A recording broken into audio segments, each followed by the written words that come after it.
Oh.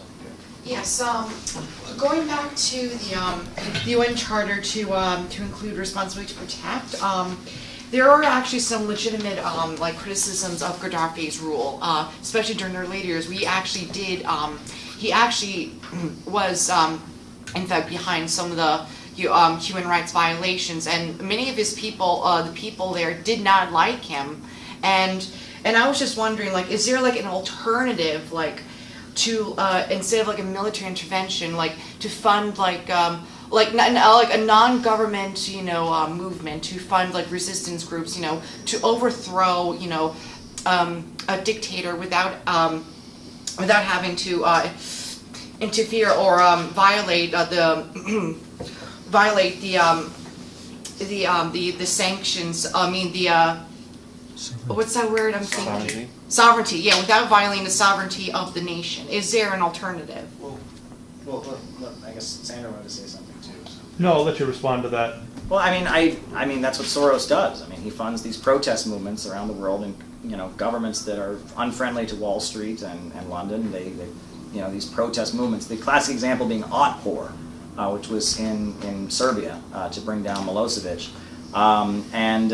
You know, but if you look at it compared to, you know, throughout that region, the Gaddafi government was very, very advanced. They had the highest standard of living. They had built the world's largest irrigation system. In terms of women's rights, they were very, very far ahead, and they had done a huge amount to raise the country out of poverty. And if you look, for example, at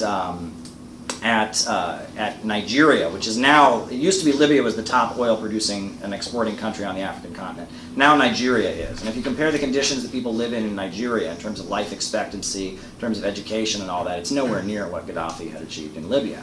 And the Gaddafi government, the Islamic Socialist Jamara, am I saying? Jaramihira. All right, right. I mean, if you read it, I mean, it was very effective in terms of raising people up out of poverty and all that. And did they have the level of human rights that we have here in the United States? I'm sure they didn't, you know, nowhere near it, but nowhere in the developing world has that, because, you know, that freedom is based on a level of economic development, you know, and when people are in extreme states of poverty, when, you know, I mean, the level of freedom decreases, and that freedom is, the ability to be free is based on a level of stability and economic abundance. And I think that there was huge efforts to try and develop Libya and bring it to the point. And interestingly, Saif Gaddafi, the son of Gaddafi, was actually one of the biggest advocates for opening up. And for example, he said that he had no interest in becoming president after Gaddafi died. He said because the country is not a farm to be inherited. And he was constantly calling for more openness and more dialogue with student dissident groups, and that there was a huge effort by the Gaddafi government to have dialogue with the dissident activists and the people that were opposing Gaddafi, and there was an attempt to negotiate, you know, do you want, I mean, it was, they very much wanted to not have a huge civil war, and if you look at the conditions in Libya, it's a disaster now. I mean, things are so bad. I mean, the slave trade, there's slavery there at this point. People are getting on rafts every day and trying to flee in the Mediterranean to get out of there. I mean, Libya has just been destroyed overwhelmingly. And the other thing that gets left out about Libya is that in a lot of the objection to Gaddafi was not about human rights. Among the urban youth in the cities it was. But a lot of the fighters were objecting because they felt Gaddafi was not a true Muslim. They felt that Gaddafi, he had a girlfriend who was not a Muslim, and that one of the main fighting forces in the revolution was actually the Muslim Brotherhood. And they were arguing that Gaddafi was too secular and not a pure Muslim. And actually, the Manchester bombing, the guy who carried out the Manchester bombing, had been in Libya fighting against Gaddafi, and then came back and carried out the Manchester bombing, the horrendous bombing at the concert. You know, and that a lot of the forces that were in Libya trying to overthrow Gaddafi were not Libyans. They were Islamic extremists from other parts of the Middle East who had gone there, and then after the overthrow of Gaddafi, they then went to Syria, and now they're in Syria trying to overthrow Bashar Assad.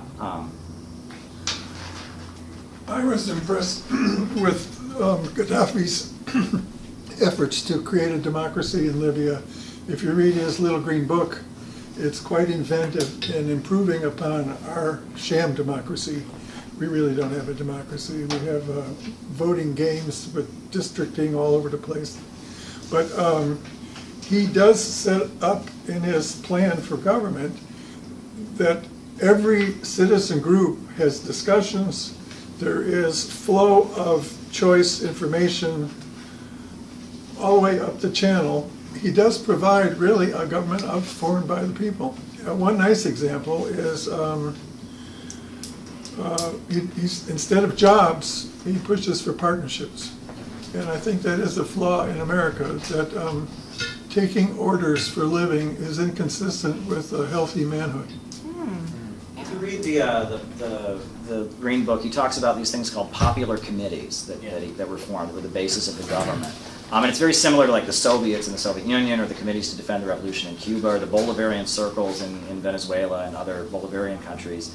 And what's also interesting is that, the Green Book was, it was at one point, I think these laws were changed during the 1990s, but at one point it was illegal to make profits from housing, it was illegal to make profits from food, and there was basically state control over almost everything in Libya, but it was paid for by oil. I mean, that was the thing. They were selling oil on the international markets, and with the profits, they were kind of laying the basis for it. And Gaddafi did not call himself a Marxist. He rejected Marxism.